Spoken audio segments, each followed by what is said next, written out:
Assalamualaikum warahmatullahi wabarakatuh. Bismillahirrahmanirrahim. Alhamdulillahi rabbil alamin. Wa afdalus salati wa atammu taslimi ala sayyidina Muhammadin wa ala alihi wa sahbihi ajma'in. Rabbi shrah li sadri wa yassir li amri wahlul 'uqdatam min lisani yafqahu qawli.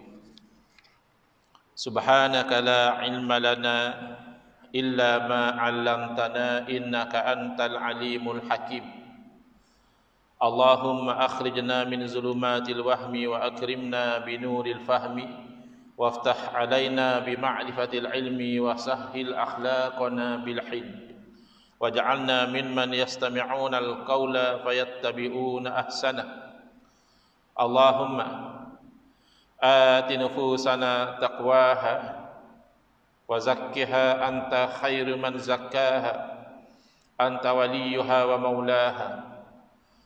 اللهم أرنا الحق حقا وارزقنا اتباعه وأرنا الباطل باطلا وارزقنا اجتنابه. اللهم انفعنا بما علمتنا وعلمنا ما ينفعنا وزدنا علما وهدى. أما بعد. Alhamdulillah, muslimin muslimat, hadirin hadirat yang saya hormati, moga-moga kita semua dirahmati dan diberkati oleh Allah Subhanahu wa taala, dan moga-moga kita semua dikurniakan oleh Allah Subhanahu wa taala kefahaman yang baik di dalam urusan agama sesuai dengan sabda junjungan Nabi kita Nabi Muhammad sallallahu alaihi wasallam, man yuridillahu bihi khairan yufaqihu fid din. Barang siapa yang Allah nakkan dengan dia itu kebaikan, nescaya Allah beri dia faham dalam urusan agama. Dan moga-moga kita semua dikurniakan oleh Allah Subhanahu wa taala akhlak yang mulia sesuai dengan sabda Nabi sallallahu alaihi wasallam, innama bu'istu liutammima makarimal akhlak. Hanya saja saya dibangkitkan demi untuk menyempurnakan kemuliaan akhlak. Alhamdulillah, malam ni insyaAllah kita akan menyambung pengajian kuliah maghrib bulanan hari Rabu yang keempat anjuran Masjid Al-Mardiyah Taman Melawati menggunakan kitab Kekeliruan Umat. Inilah jawapannya susunan Al-Fadhil Ustaz Mahathir bin Haji Jul hafizahullah ta'ala wa nafa'ana bihi wa bi'ulumihi fid dharaini amin. Kita sampai ke muka surat 109, itu berkaitan tentang masalah istiwa, ya. Soalan, apakah makna istiwa dalam firman Allah Ar-Rahmanu 'alal arsy istawa? Jadi isu ini menjadi penting, terutamanya kebelakangan ini, apabila ada sebahagian daripada saudara-saudara seagama kita, mereka mendakwa bahawa ayat Al-Quran ini menjadi dalil bahawa Allah Subhanahu Wa Taala wujud dengan bertempat. Ada tempat bagi Allah. Apakah tempat Allah? Arash. Inilah dalilnya. Kata dia, Ar-Rahman al-Istawa, berarti Allah itu berada, bersemayam, kata dia, bersemayam di atas arash. Kalau kita cek apa makna bersemayam, bersemayam maknanya duduk. Jadi Allah duduk atau berada di atas arash. Jadi kata mereka, inilah akidah yang betul, ya. Kalau kita tidak beriman demikian bahawa Allah bertempat di atas arash, maka kita itu telah kufur, ya, dengan ayat suci Al-Quran.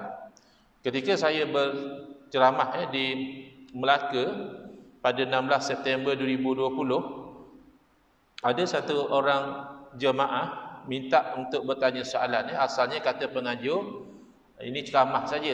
16 September itu hari Malaysia, jadi ceramah sempena hari Malaysia. Jadi biasanya ceramah tak ada soalan, ya. Kalau kuliah itu kadang-kadang dibuka untuk sesi soalan. Tapi tengah-tengah saya berceramah tu, ada AJK datang, dia bisik, dia kata, macam mana Ustaz? Ada jemaah minta juga nak tanya soalan. Saya kata, dah kalau minta, kita benarkanlah. Maknanya dia ada hajat, untuk bertanya soalan. Lalu apabila dibuka ruang kepada orang yang berkenan untuk bertanya soalan, dia bertanya soalan yang menyebabkan saya rasa terkejut. Kata dia, Ustaz, adakah saya jadi kafir kalau saya menetapkan istiwa bagi Allah? Kalau saya menetapkan istiwa bagi Allah, adakah saya itu jadi kafir? Jadi saya terkejut. Saya jawab, terbalik tu tuan. Kalau tuan menafikan istiwa, yang itu tuan boleh jadi kafir. Kerana tuan menafikan apa yang sabit dalam Quran dan hadis. Rupa-rupanya dalam pemikiran sebahagian umat Islam, dia menyangkakan bahawa ahli sunnati wal jamaah, Asy'ariyah Maturidiyah, menafikan istiwa. Ini yang masuk dalam kepala dia. Asy'ariyah ni tak bagus. Kenapa? Kerana apa yang Quran hadis sebut dia tolak. Tak logik dengan akal dia tolak. Yang bagus siapa? Yang bagus Wahabi. Wahabi bagus. Apa yang Quran kata dia terima, tak ada takwil-takwil. Apa yang hadis kata dia pegang. Tak ada nak takwil-takwil, nak guna logik itu ini, tak ada. Jadi yang bagus tu Wahabi, kerana mereka menerima apa yang Quran hadis sebutkan. Sementara yang tak bagus tu kata mereka adalah Asy'ariyah. Kerana Asy'ariyah ni Quran kata gini, dia kata lain. Hadis kata macam ni, lain pula dia takwil. Jadi saya kata tidak demikian. Yang sebenarnya tidak ada beza antara ahli sunnah wal jamaah dan golongan Wahabi, sama-sama menetapkan istiwa. Wahabi tidak menolak istiwa, ahli sunnah wal jamaah juga tidak menolak istiwa. Sama-sama terima, kerana sama-sama menerima apa yang sabit di dalam Quran dan hadis. Quran dan hadis telah sebut tentang istiwa ini. Contohnya ayat 5 surah Taha ini jelas ya, Allah Taala berfirman, Ar-Rahmanu 'alal 'arsy istawa. Istawa tu fi'il dia, perbuatan dia, verb. Istiwa adalah masdarnya, kata namanya adalah istiwa, kata perbuatannya istawa. Jadi kedua-duanya menetapkan istiwa bagi Allah Taala, tidak ada khilaf. Tidak ada perbezaan ya. Keliru kalau orang menyangkakan Asy'ariyah tolak istiwa, Wahabi terima istiwa, itu keliru. Habis apa masalahnya? Masalahnya adalah pada menjawab apa makna istiwa. Istiwa tu sama-sama terima, tapi istiwa tu apa makna dia? Maka ahli sunnah wal jamaah, Asy'ariyah Maturidiyah, mereka mengambil dua pendekatan yang berbeza, tetapi natijahnya sama. Iaitu natijahnya adalah tanzih. Nazaha yunazzihu tanzihan.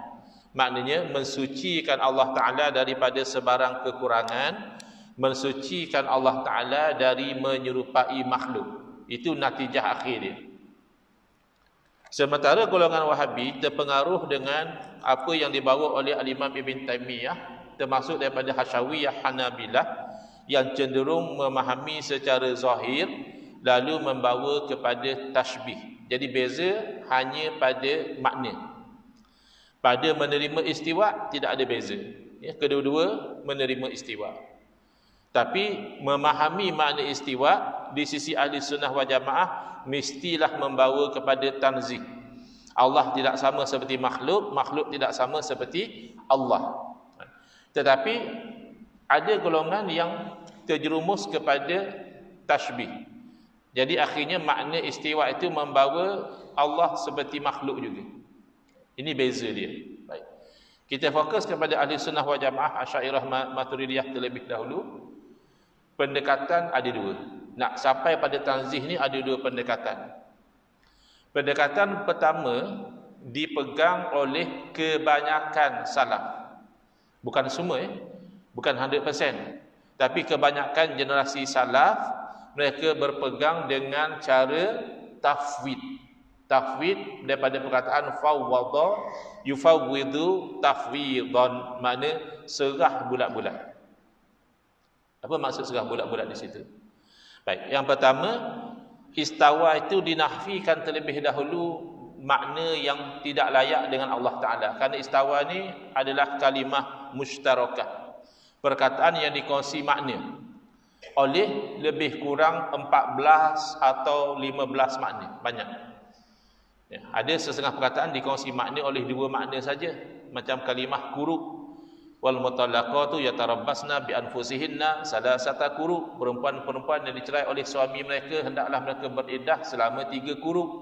Quru boleh makna haid, quru boleh makna suci, ada dua makna. Itu pun ulama khilaf. Sebahagian kata quru dalam ayat makna haid, 3 kali haid habis iddah. sebagian ulama faham quru dalam ayat makna suci. 3 kali suci baru habis iddah. Kenapa jadi khilaf padahal sama-sama rujuk Al-Quran? Kerana kalimah yang mustarakah ini dia ada pelbagai makna. Jadi di situ tempat menjadi khilaf. Untuk istiwa dia ada lebih kurang 14 makna. Boleh jadi dengan makna duduk, boleh jadi dengan makna menetap, boleh jadi dengan makna matang, boleh jadi dengan makna titik tengah, khatul istiwa. Khatul istiwa tu garis tengah bumi. Boleh jadi dengan makna sama, seimbang dan sebagainya. Ada juga makna istiwa dengan makna menguasai, ada juga makna istiwa dengan makna menggagahi. Maka makna yang tidak layak dengan Allah Ta'ala seperti memaknakan dengan makna duduk atau memaknakan dengan makna bertempat dinafikan. Habis itu makna apa? Serah kepada Allah. Itu namanya tafwid. Serah kepada Allah lah. Yang pasti yang layak dengan Allah. Itu mana datang serah pada Allah tu? Datang daripada ayat 7 surah Ali Imran. Allah Ta'ala berfirman, "Huwallazi anzala 'alaikal kitaba." Dialah Allah Ta'ala yang menurunkan kepada kamu, yakni kepada Nabi SAW, Alkitab, iaitu Al-Quran. Minhu ayatun muhkamat. Daripada Al-Quran itu ada ayat-ayat yang sifatnya muhkamat, jelas, tidak ada keraguan. Hunna umul kitab. Ayat yang muhkamat yang jelas inilah menjadi induk kepada Al-Quran. Yang menjadi tonggak rujukan Al-Quran, ayat yang muhkamat. Wa ukharu mutasyabihat. Tapi ada ayat lain sifatnya mutasyabihat, maknanya ada kesamaran. Tak jelas apa makna sebenar. Bila ada ayat mutasyabihat, maka berdepan dengan ayat mutasyabihat ini umat terbagi dua. Yang pertama ke arah kesesatan, yang kedua ke arah keimanan. Yang mana yang ke arah kesesatan? Ammal ladzina fi qulubihim zayghun fayattabi'una ma tashabaha min. Adapun orang-orang yang dalam hati-hati mereka itu ada zaigh. Zaigh ni makna kecenderungan untuk jadi sesat, bengkok. Apa dia buat? Fayattabi'una ma tashabaha minhu. Dia akan ikut yang sama-sama tu. Dia main pegang yang itulah, yang sama-sama itulah yang dijadikan pegangan dia. Kenapa pula ambil yang sama-sama? Peganglah yang jelas. Yang jelas dah ada. Laisa kamitslihi syai'un. Tidak ada sesuatu pun yang sama seperti Allah. Walam yakul lahu kufuwan ahad. Dan tidak ada bagi Allah itu sebarang yang sama dengannya. Itu kan jelas. Kenapa ia pegang yang sama-sama? Ibtigha al-fitnati. Kerana nak cari fitnah, pergaduhan, perbalahan. Ya. Wabtigha at-ta'wili. Dan kerana nak cari juga tafsir dia. Nak letak juga tafsir kepada ayat mutasyabihat. Wa ma ya'lamu ta'wilahu illallah. Padahal tak ada yang tahu takwil, makna tafsir daripada ayat mutasyabihat itu tak ada yang tahu kecuali Allah. Di sinilah datangnya sandaran kebanyakan salaf memilih tafwid. Serah bulat-bulat kepada Allah. Sebab hanya yang tahu hanya Allah. Kalau yang tahu hanya Allah, apa kita nak sibuk? Yang pasti yang makna yang layak dengan Allah. Sebab itu ada setengah tafsir. Misalnya tafsir Al-Jalalain, apabila datang pada kalimah istawa tadi, apa dia kata? Istawa, istiwaan, yaliqu bihi jalla jalal. Yang dikatakan istiwa, istiwa yang layak dengan Allah. Selesai. Itu namanya tafwid. Tafwid ini juga dikenali sebagai takwil ijmali. Saya terangkan ya. Takwil boleh jadi maknanya tafsir. Contohnya macam tadilah. Wa ma ya'lamu ta'wilahu illallah. Tidak ada yang tahu takwil ayat itu kecuali Allah. Maknanya apa? Tidak ada yang tahu tafsir daripada ayat mutasyabihat kecuali Allah. Ataupun dalam hadis ya, Nabi SAW mendoakan Sayyidina Abdullah bin Abbas radhiyallahu anhuma, Allahumma 'allimhu ta'wil. Ya Allah, ajarlah kepada Sayyidina bin Abbas ni takwil. Maksudnya ajar kepada beliau ilmu tafsir. Berkat doa Nabi SAW, Sayyidina Abdullah bin Abbas radhiyallahu anhu menjadi rujukan umat dalam bab tafsir. Kalau kita buka kitab-kitab tafsir, sentiasa banyak Sayyidina bin Abbas menafsirkan ayat ini begini. Beliau menafsirkan begini. Bila adalah rujukan berkat doa Nabi sallallahu alaihi wasallam. Kenapa dikatakan takwil ijmali? Takwil di sini makna yang khusus. Takwil dengan makna tafsir itu makna umum saja. Dia ada takwil dengan makna yang istilahi, dengan technical definition. Apa dia? Takwil dengan makna yang khusus adalah yang istilahi sebagai satu term yang khusus adalah sarful lafzi an ma'nahu zahiri al-mutabadiri ila zihni ila ma'nan akhara lidalilin yaqtadi hadha sarfa. Yang dikatakan takwil adalah mengalih sesuatu lafaz daripada makna yang zahir yang segera datang dalam fikiran seseorang dialih ke makna lain. Kenapa dialih ke makna lain? Kerana ada dalil yang menuntut supaya dialih. Contoh perkataan singa. Kalau kita sebut singa, apa yang kita faham yang datang dalam otak kita? Sejenis binatang tu lah. Binatang liar, binatang yang ganas, raja hutan orang panggil. Kalau sebut singa macam itu. Tapi kalau ada dalil indikasi bahawa makna itu tidak dikehendaki, maka dialihlah. Kalau dalam bahasa Arab dipanggil asad. Singa itu asad. Kalau orang Arab kata ra'aitu asadan, saya telah melihat seekor singa, binatang. Tapi kalau dia kata ra'aitu asadan yakhtubu 'alal mimbar, saya telah melihat seekor singa sedang berkhutbah di atas mimbar.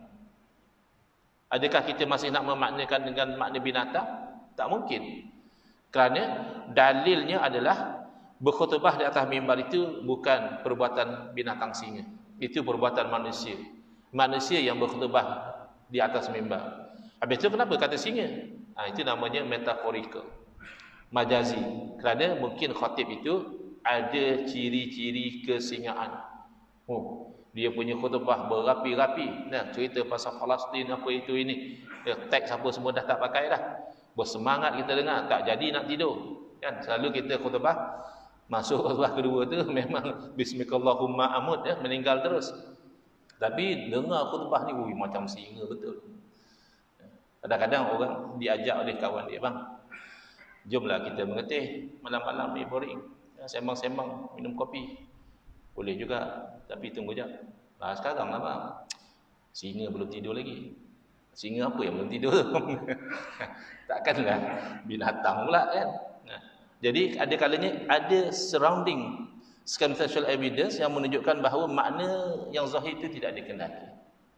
Maka takwil mengalihkan itu dilakukan oleh salaf, dialih daripada makna yang tak layak seperti Allah duduk, Allah bertempat, dialih kepada makna yang serah kepada Allah. Itu takwil secara umum. Tapi kebanyakan khalaf, generasi yang kemudian, mereka memilih takwil secara tafsil, secara terperinci. Sandaran mereka ayat yang sama, tapi mereka wakaf tidak di tempat yang sama. Kalau yang kata serah pada Allah bulat-bulat, wakafnya adalah pada lafaz Allah. Wa ma ya'lamu ta'wilahu illallah. Tidak ada yang tahu makna ayat mutasyabihat kecuali Allah, maka serah kepada Allah. Tetapi ada juga yang tidak wakaf di situ. Kata dia bukan di situ tempat wakaf. Tempat wakafnya adalah lepas daripada itu.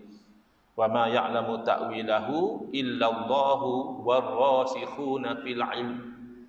Tidak ada yang tahu makna daripada ayat mutasyabihat kecuali Allah dan juga orang-orang yang mendalam ilmunya. Maka kena rujuk kepada para alim ulama apa makna daripada ayat mutasyabihat. Maka para alim ulama mengkaji daripada makna-makna yang ada tu, ada tidak makna yang kalau dimaknakan tidak bercanggah dengan akidah. Misalnya, kalau dimaknakan istawa dengan maknanya iaitu istaula, menguasai. Ar-Rahmanu 'ala istawa diartikan dengan Ar-Rahmanu 'ala arsy istaula. Tuhan yang Rahman menguasai akan arsy. Dari segi bahasa memang ada. Istawa dengan makna istaula memang ada. Dari segi akidah salah tak kalau kita kata Allah menguasai arsy? Betul. Bahkan Allah menguasai segala-galanya. Maka boleh diterima. Mereka tidak tolak takwil macam itu kerana tidak bercanggah dengan akidah. Ada juga sebahagian warasikhuna fil ilmi, orang yang mendalam ilmunya, dia lihat antara makna istawa adalah qahara. Qahara artinya menggagahi. Maknanya arasy itu terpaksa ikut kehendak Allah Taala. Itu makna menggagahi, ya. Betul atau tidak kalau kita kata arasy itu terpaksa ikut apa saja Allah Taala tentukan? Betul. Kerana arasy itu makhluk. Apa saja Allah tentukan untuk arasy kena ikut. Maka diterima makna qahara. Itu namanya takwil secara tafsil, secara terperinci. Kalau kebanyakan salah, alih daripada makna yang tak layak, pergi ke makna yang serah kepada Allah.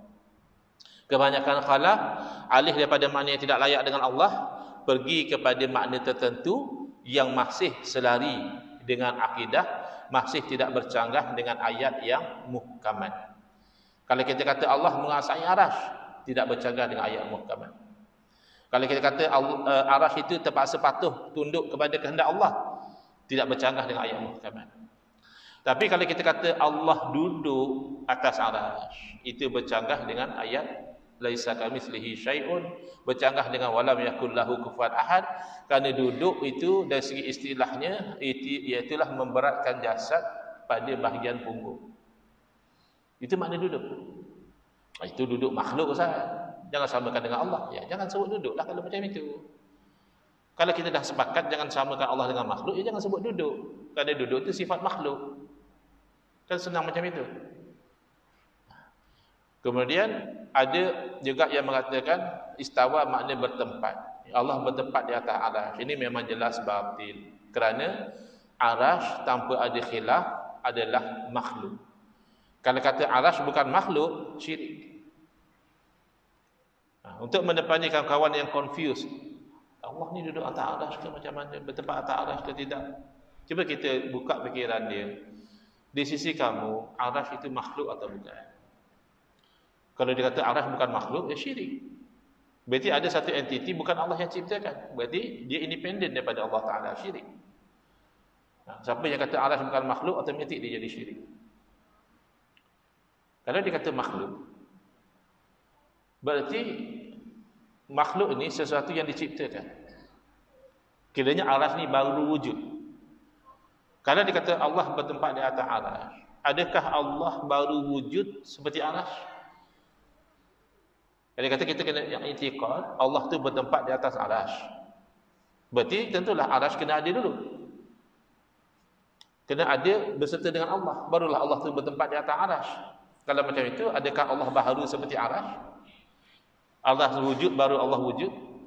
Ataupun arasy qadim seperti Allah? Arasy tu wujud tidak ada permulaan. Dua-dua tu batil. Mengatakan arasy wujud tanpa ada permulaan berarti syirik. Ada lain pada Allah yang wujud dengan sendiri. Kalau mengatakan Allah baharu seperti arasy, baru wujud juga syirik. Kerana menyamakan Allah seperti makhluk. Maka nak tak nak kita kena terima Allah wujud sebelum wujudnya arasy. Maka wujud Allah tanpa bertempat yakin, pasti. Tempat-tempat ini ceritanya lepas Allah ciptakan makhluk. Ada yang namanya syurga, ada tempat namanya neraka, ada tempat namanya langit, ada tempat namanya bumi, ada tempat namanya arasy, ya. Jadi kita dah yakin bahawa Allah wujud tanpa arasy, pasti. Adakah selepas Allah ciptakan arasy lalu berubah sifat Allah daripada tidak bertempat menjadi bertempat? Ini mustahil. Berubah menjadi bertempat di atas makhluk itu mustahil. Maka kita pergilah kepada tanzih. Kalau kamu betul ikut salaf, bagus, iaitu kamu serahkan makna istawa kepada Allah.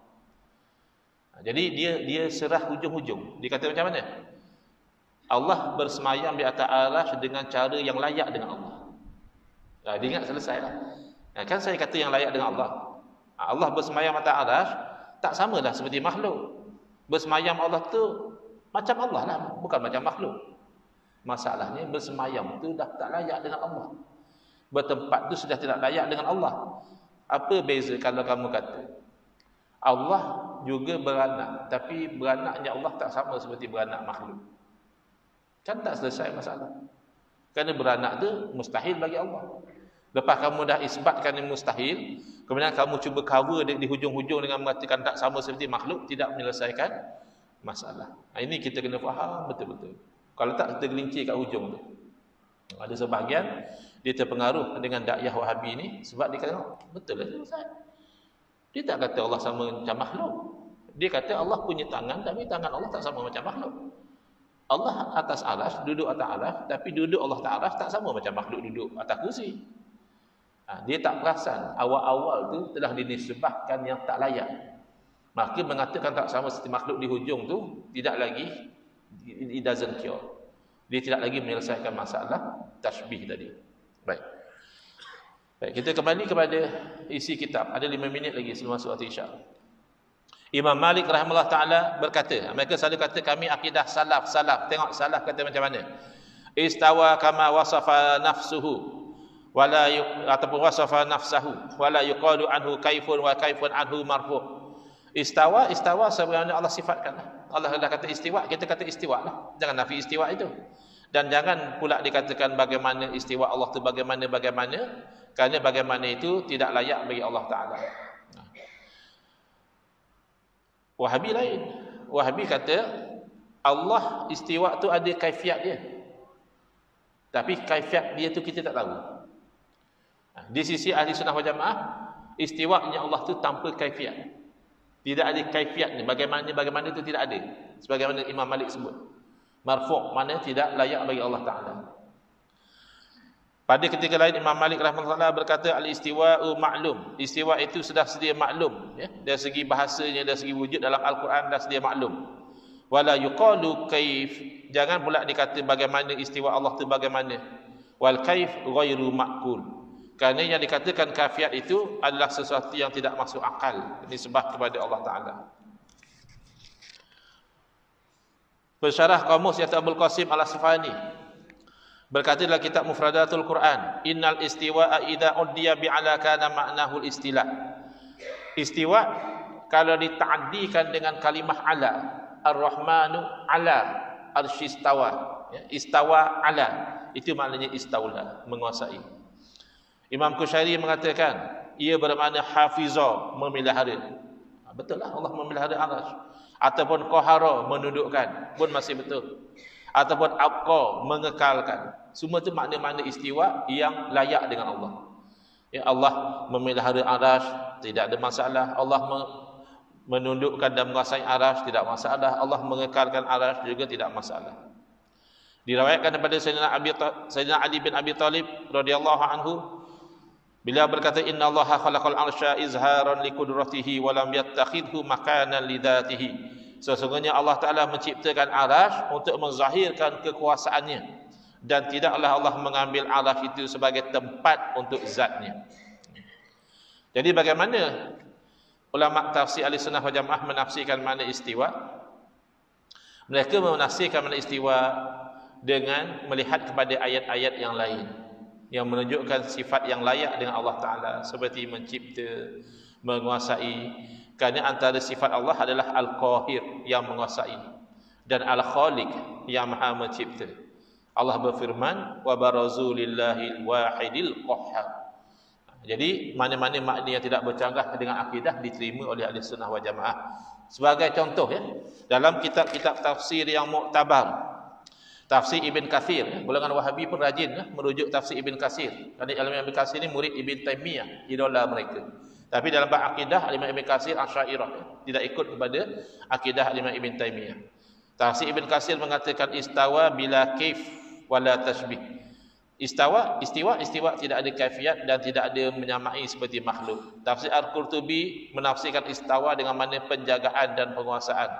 Tafsir Al-Kabir menafsirkan sebagai mencipta. Tafsir Jalalain istiwaan yaliqu bihi jalla jalaluh, istiwa yang layak bagi Allah Ta'ala. Tafsir An-Nasafi menafsirkan sebagai menguasai.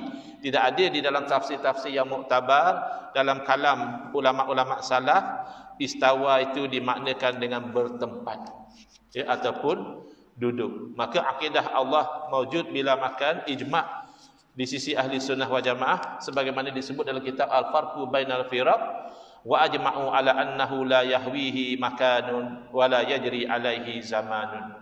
Dan telah sepakat ahli sunnah wal jamaah bahawa Allah Ta'ala itu tidak diliputi oleh tempat dan tidak berlaku pada Allah Ta'ala itu masa. Kerana Allah bukan makhluk. Yang ada tempat pada masa ini adalah makhluk.